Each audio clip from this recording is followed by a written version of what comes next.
Federal agents were tracking an Ohio resident by the name of Richard Schmidt. And the reason he was a person of interest is because he was importing counterfeit sports jerseys and selling them. Now, my first thought about this, I don't know what yours was, but I thought counterfeit sports jerseys is something that the federal government should be involved in. But nonetheless, he was part of an investigation and they were going down that path. But while they were in the middle of that investigation, they stumbled across an arsenal of 18 guns, more than 40,000 rounds of ammunition, and bulletproof body armor. So, of course, many red flags were set up, and they realized this is a person of interest, not just for counterfeit jerseys. And then they discovered he had lists of Jewish and black leaders in Detroit, Michigan, that he planned on murdering. This guy is also an ex-felon who killed a Hispanic man and wounded 2 others 24 years ago. And he's being classified as a radical right-wing terrorist and a white supremacist. In fact, he has connections to multiple white supremacist groups that go back for many years.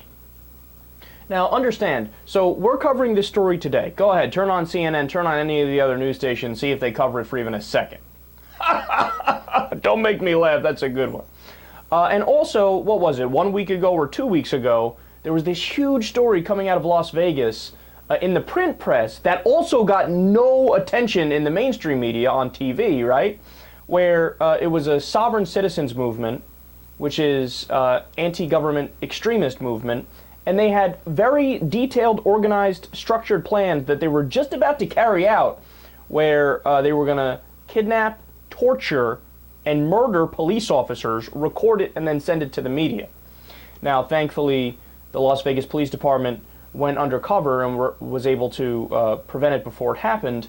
But that's another story that got absolutely no media coverage.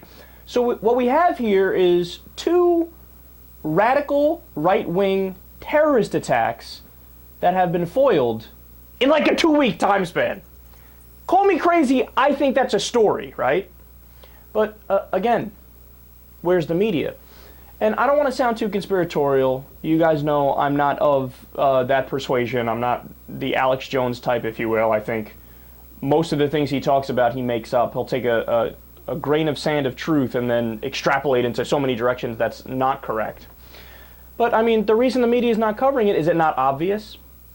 It doesn't fit the agenda. Whenever there's a Muslim terrorists, I mean, the perception Americans already have of Muslims, oh, they're terrorists, gotta look at them, you know, with more suspicion, because of course they're the ones that are doing the terrorist atrocities. Duh, hello, what are you, stupid? I always hear that from Fox News. I always hear that from the right-wingers. But the reality is, this shows you, of course they're right-wing terrorists. Whether we're talking about militia movements that attack government buildings, or people that kill census workers, or white supremacists, or abortion clinic bombers, which happens way too often. In fact, there was a study in 2009, actually it began in 2008 under the Bush administration. It was completed in 2009 and was released under the Obama administration.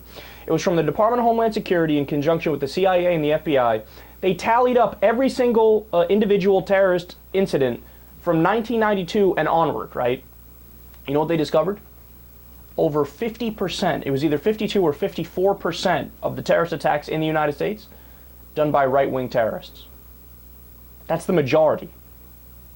Second was eco-terrorists, which is technically left-wing terrorism. And then third was Muslim terrorism at 11%.